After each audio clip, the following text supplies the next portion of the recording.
Welcome back, everyone. Welcome back to From Toys to Trains. I'm Maya.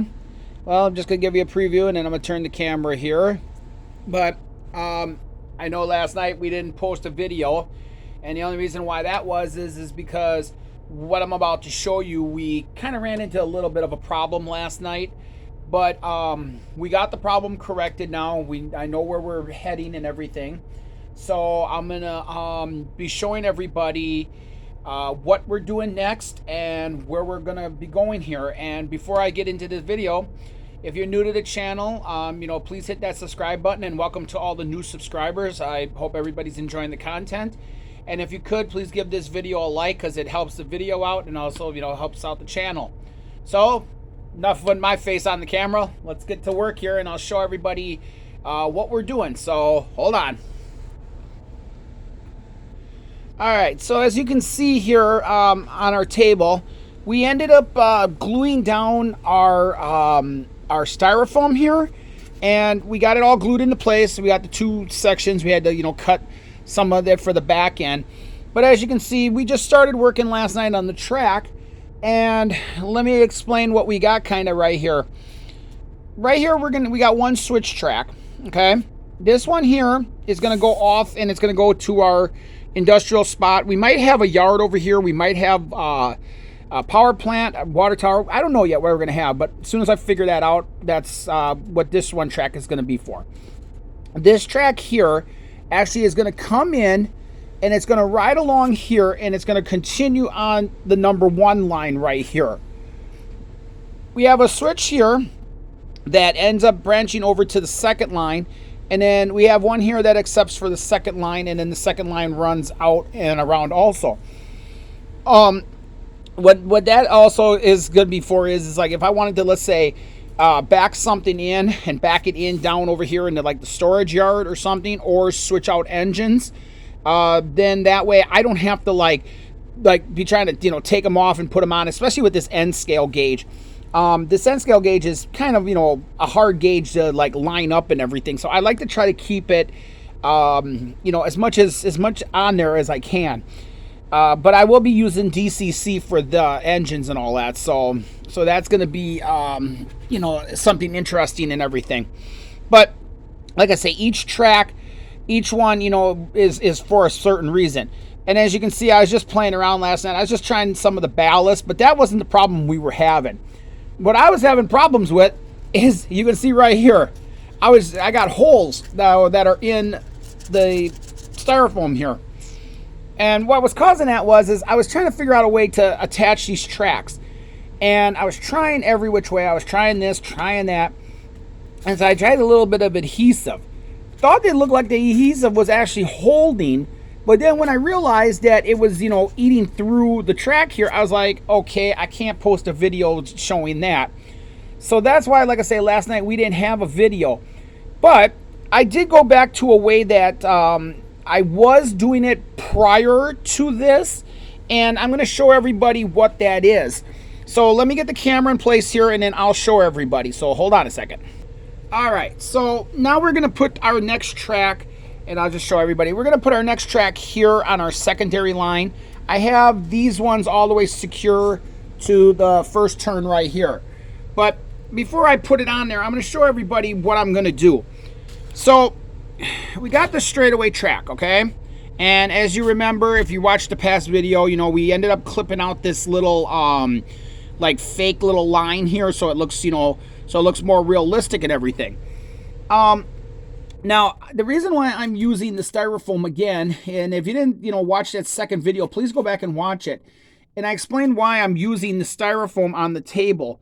It's because it'll be easier for me to set the buildings and run all of my wiring for like my train lights, street lights,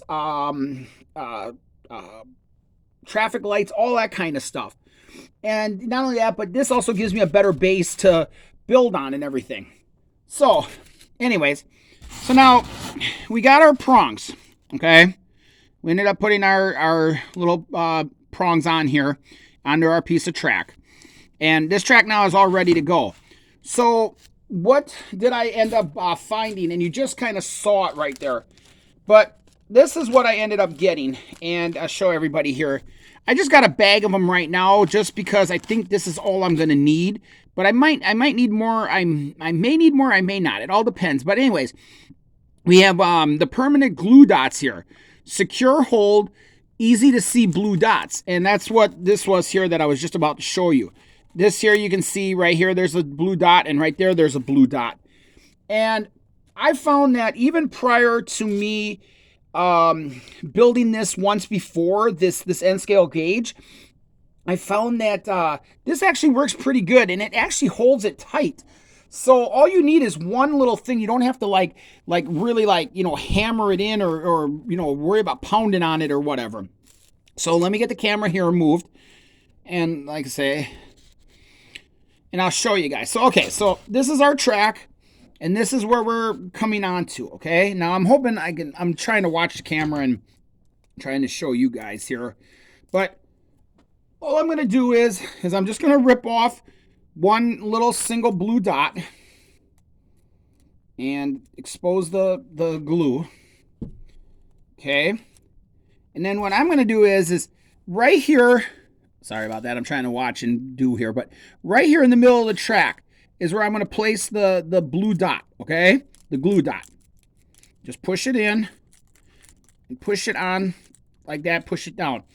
Then, instead of coming straight across, I come on an angle to try to minimize it coming up off the track. And if it does look like it's not going to stay, then I just end up pulling it the other way, which is what I have to do here. So then it comes off. Now, I know that's kind of hard to see on camera, but that blue dot is right here in the center, okay?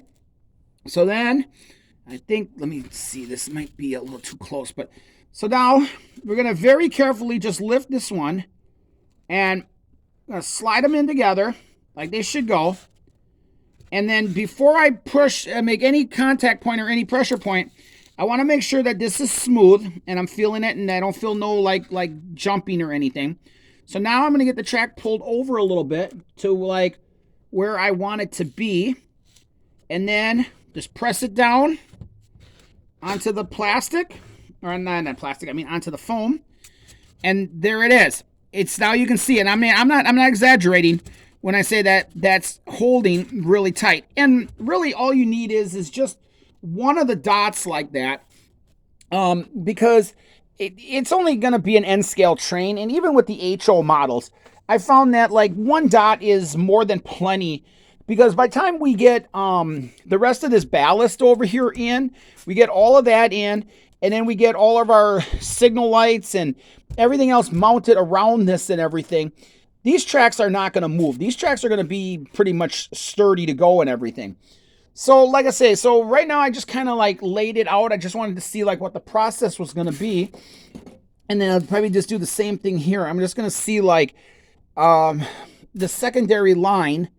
I think this is how it's going to go. Let me just double check here, because I remember I did this once before. And I think I had this open. This was like a wider gauge down here or something. But let me see. But this is, like I say, this is the next project that I've got to do. And I'm still, like I say, I'm still waiting on the hobby store. The hobby store is only open. Yeah. So that's how it's going to look. The main line is going to be on the outside run right here. And then Amtrak or Metra, I don't know which one I'm going to go with yet. That is going to be on the inside line, because then what I'm going to do is along the back wall right here, I'm going to end up like having like, the train station and all that. And I also got to like measure. I have to see like what the distance is for like an N scale to regular feet, because I believe, and again, like I say, this is just going by my basic knowledge or whatever. But I know, like, if let's say, like over here by the signals, let's say I put the switch tracks. Let's say I put a signal here, okay? So like I put a signal here and I put a signal here for both trains. Now I believe in real life that the equivalence of 2 miles, it's a 2-mile block between the signal here and the next one that would go like somewhere back here. So I mean, if I'm wrong, then somebody can tell me in the comments below. Let me know what Let me know what you think it is. But I think it's 2 miles. I think every signal is like 2 mile is a 2 mile block. So I'm gonna find out like what the equivalence of that is to an N scale gauge, and then I'm gonna go ahead and I'm gonna mark it like like okay like signal here, and then I'll put the little box, the little boxes that they run on, and then I'll measure this out and say like, okay, signal, back over here, like before it would hit like the Amtrak station going in, or freight crossing over or something. And even like down here, I'll have it where, I'll have a signal like there, and then like maybe like something right here. I don't know how I'm going to do this yet, but like I say, it's going to be a fun little experience. So that's what I'm doing today. And like I say, the videos might now be kind of like every other day or something. I mean, I'm going to try to still do them every day, keep them short and do it every day. But if I don't, it's just because, like I say, I'm waiting on getting, parts, or waiting on getting, the models or whatever I have to do. And I'm also going to be, digging through my stuff and seeing like what I had left over from doing this once before. And we'll take it from there. So, all right. So thanks for watching, everyone. And if you like, say again, if you're new to the channel, please hit that subscribe button. And if you could, please give this video a thumbs up, because it'll really help out the video and help out the channel. So until tomorrow, everyone, take care, stay safe. And again, I'm Maya with Toys to Trains, and I'll see you next time. Take care, everyone. Bye.